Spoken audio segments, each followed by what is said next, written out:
introduce our friend, celebrated director and Drama Desk nominee. Ooh. Hello. Hi, my name is Taylor Reynolds. I am a celebrated director. By us. Celebrated by my friends, more so than myself. I am a director, I'm a producer, I'm also one of the producing artistic leaders of the Movement Theater Company, the Obie Award winning. Nice. The Movement Theater Company develops and produces new works by artists of color that encourages them to use all the sides of their unique voice. I am based in Harlem, New York, which is where I am right now. I use she, her pronouns. Part of what we wanted to ask you about was ways that you, as a director, producer, person who leads the Movement Theater Company, what are some of the things that you're doing, or like the ways that you are finding to keep being those things and keep using the skills you have or the tools that you have to make things and connect with people despite social distance or from quarantine? I am programmed to work and I can't work, so then what do I do? We can like do whatever we want except for the thing that we really want to do, which is like go outside and make theater in a room with other people. Right. Is like a thing that we can't do. In the like initial rush to get digital content out, like when the stay-at-home order and like when theaters were first shut down, I feel like a lot of it was playwright and or actor focused, because like you can write anywhere and actors, if they have access to technology, can film and say words beautifully. But from what I've heard from directors, designers, dramaturgs, multidisciplinary artists that I know and have been talking to about like how do we exist in this world, a lot of people of a lot of disciplines were not involved in those initial things. We have a program called One Move, the number one, and then the word move, which is a program we actually created in 2016 to give artists an opportunity to respond to issues in the now in a digital space. So we are putting together a new segment of that program that's actually going to be designer focused. We were seeing that there's, space for certain types or disciplines of artistry more than others. And we know a really large community of designers and designers of color, especially who are like young or emerging or like whatever, else means that like they haven't been on Broadway 5 times. So it's like, who even are they? Right. They don't get paid enough. They don't get paid enough for their talent is what I tend to think with those. Yeah. Yes, exactly. What can we do as artists right now? Well, one of the things that we can do that's an equally important part of being an independent artist is get our books in order and get our email lists in order and get our website updated and take care of these tasks that we never have time to take care of because we're always doing that hustle of like going from this rehearsal to this meeting to I have to write this rewrite in 3 hours and I have to, get this coffee with this person that is part of the job. And when do I have time to do the database, the 1 hour that I could also like watch TV or read a book or like whatever at the middle of the night. And so doing those things now doesn't make anybody less of an artist, and it doesn't make them not being part of the art or not like doing a thing. Like that's actually like a thing that you need to sustain your artwork. And if that's the only thing people have the headspace for, the ability to do right now, I think that's really cool. Like, yeah. And I mean, that was a constant, like a weekly, or it is still a weekly topic that we talk about at our meetings is like the movement's voice in our current and like new world. And so even as we were saying like, okay, well, we know we don't want to do like programming or we don't want to be active in that way, but like, how do we want to exist? And like, if we want to just kind of go dark, that's an option, but like naming what we were doing. And so a lot of what we were focused on, especially just in like our social media or just like checking in with people, was just really being a space where we could like promote the idea that all you need to do is survive. And like, if you are doing what you need to do to survive, and if that means creating content, awesome. If that means like applying to 20 things that are now all going to be virtual, great. If that means like sitting on your couch and just watching The Office all day, like, cool, you know, like if it's a combination of those things, awesome. And we just wanted to be like a space where people could get resources, like a platform of like, here's a thing of like a little bit of encouragement. Here's like the artist, the like freelance artist resource list that you should really check out if you need X and Y and Z. A few weeks ago, when the murder of Ahmaud Arbery and Sean Reed and Breonna Taylor, and just like all of these like different names as it was coming out that these people had been murdered by white supremacy, then we decided we were really trying to figure out ways that we could create another communal space for people to process and grieve or heal or what have you. And since What to Send Up When It Goes Down is dealing with a lot of these like topics and issues, and Alicia Harris had also already been kind of working on a page on her website for like What to Send Up resources, and one of those is a living memorial to Black people who've been who we've lost due to anti-Blackness. And then she also put up a page for the love letters to Black people. So in What to Send Up, part of the ritual is that the actors invite everyone to write a love letter to a Black person, which we then put up, and it was part of our set and like all of that. We amplified that space that Alicia was already creating, and now we're actually working with Alicia and Whitney White, who directed What to Send Up, so we can continue to create space for community and ritual and healing, and regardless of whenever we're able to gather in space again, but just creating this, like, I think this is one of the ways that like creating a digital platform is great, because then you're able to reach like a larger audience of people who, if you had an event in person in New York, it's like less likely that people from like the Midwest or West Coast are going to fly in for that like single day to experience. Growing the beautiful forest behind you. Yeah, I was like, I really got to focus on my plants, so I gotta go. That's a whole other kind of artistry. I have trouble watching like the recordings of plays or watching the like monologues, because I'm like, great, I watched it, and then I'm like, who to talk about with, because it's like I know that people are watching it, but I don't know who it is, whereas like if I was going to, I'm going to see Cambodian rock band, I'm like, I know everybody who saw it, like, let's talk about how great it was.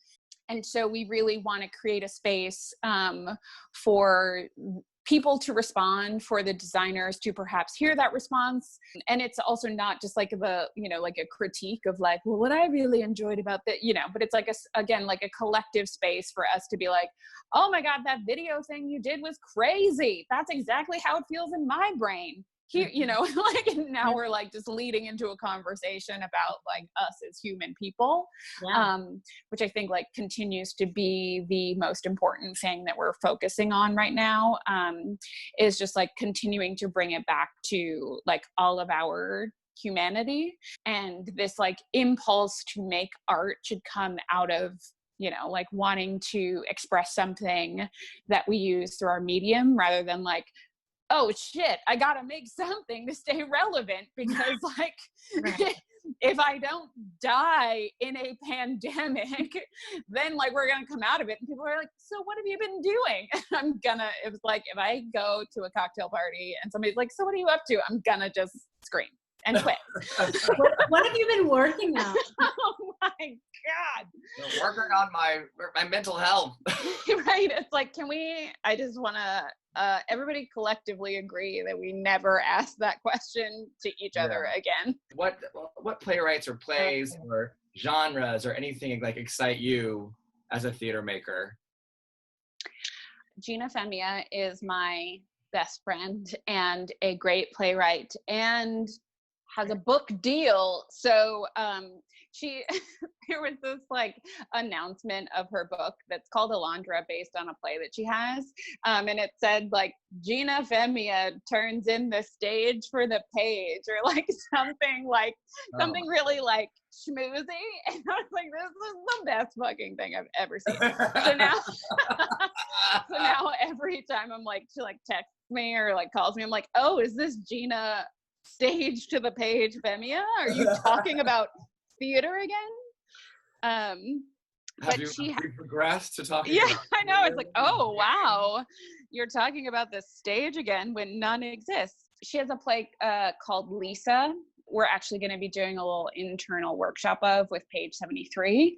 So that will be my first foray into directing a workshop over Zoom, and like thankfully there's no public presentation for this one. Right. So because it's like a very early draft, so we're just figuring that out. I have to shout out my friend Amara Brady. She's a performer, playwright, and she has this new YouTube series called, I wrote it down, Skinny and White Aren't Character Traits. In this paper, I'll explain. Oh, I didn't watch it yet, but I saw a thing about it and I wanted to watch it. Yeah, it's really great. There's just one episode so far.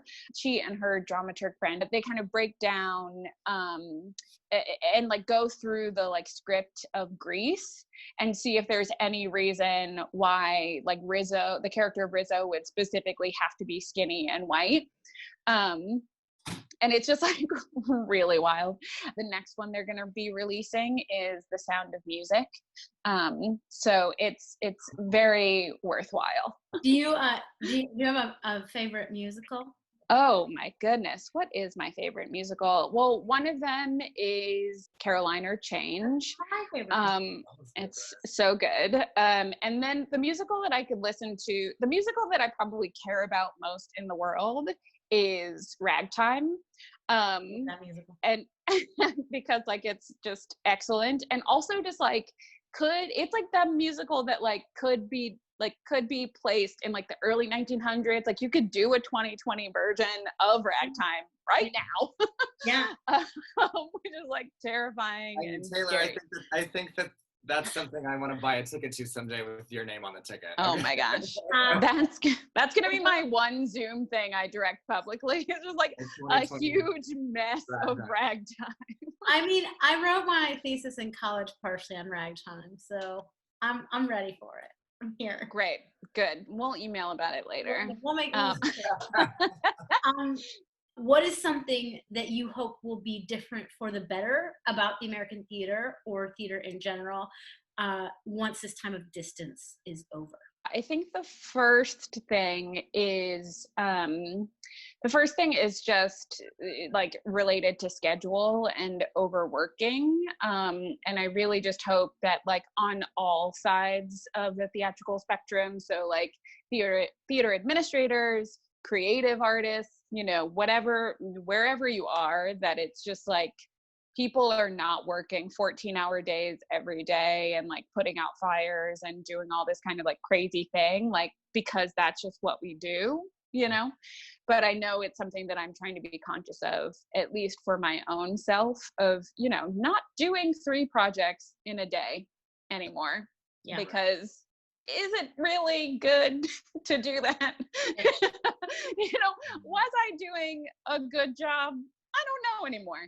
And then I think the other thing that I hope is that more and more organizations and theaters and blah, blah, blah, just give platform and give voice to new writers, especially, you know, writers of color, queer writers, just like like how you all say in your little intro, just like the voices of people that we're not hearing. And I think like the more intersectional the voices, the better, just because it's like very few people are just like one thing. And so I think like the more nuanced experiences we can see, I see a lot on like Twitter that people there's conversation around like, is theater just going to lead into going back to what's safe and, you know, like bringing on like celebrities or like big names to do like King Lear or, you know, whatever, just to try to like bulk up audiences. And I'm really like, listen, audiences may never come back no matter what we do, or like maybe we'll never be allowed to gather in the same way again. And like, I tell you, I would much rather see an experiment written by like a young living person who can be in the room with the creators and like figuring it out, rather than somebody trying to do like a weird spaced out version of Our Town. Yeah. You know, I'm like, I want to see that play in general, let alone if I'm like risking my life a little bit. Right. Yeah, totally. It's a good play. I just want to clarify. It's a good play, but I don't need to see it ever again because I've seen it already. You know? We won't make the focus of this conversation that Taylor is dunking on. I mean, you can. I don't care. American classic. Our Town. What are some other things that still exist? Things that still exist. Conversations with our friends. They still exist. I think like opinions still exist, you know, both for like the better and worse. Or maybe like a better way to say that is that discourse around the path of the American theater still exists. Yeah. Which I think is really smart. I think independent artists still exist. I think artistic homes still exist, and I think like there may be a flip of like people who thought they had artistic homes may now lead more into independent artisthood, and independent artists who didn't feel like they had a particular home may end up in some places. I think art still exists regardless of how we feel about it. I'm like, I classify the things I'm seeing as art. I don't like it, but I don't like a lot of art. Yeah. I'm like, who the hell am I, you know? Well, one thing that I said was that there's like a lot of stuff online right now, like a lot of things that you can watch online and people making things. That's a thing that still exists, people making things. And a lot of it is not stuff that speaks to me. Like, I won't say that it's bad, right? It's just a lot of the stuff out there is not stuff that speaks to me.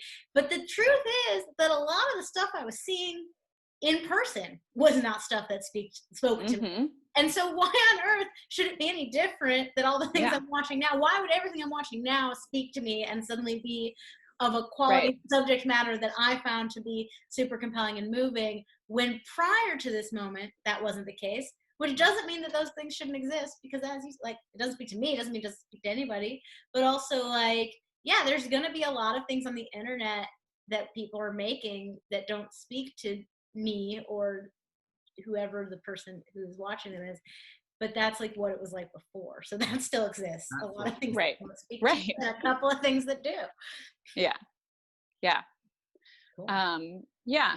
And I think like connection between people still exists, you know, that there's still people out there who want to talk about a thing, or check in on people, even if all you do is be like, I loved that thing. And you're like, I did not love that thing. I'm like, great. Okay.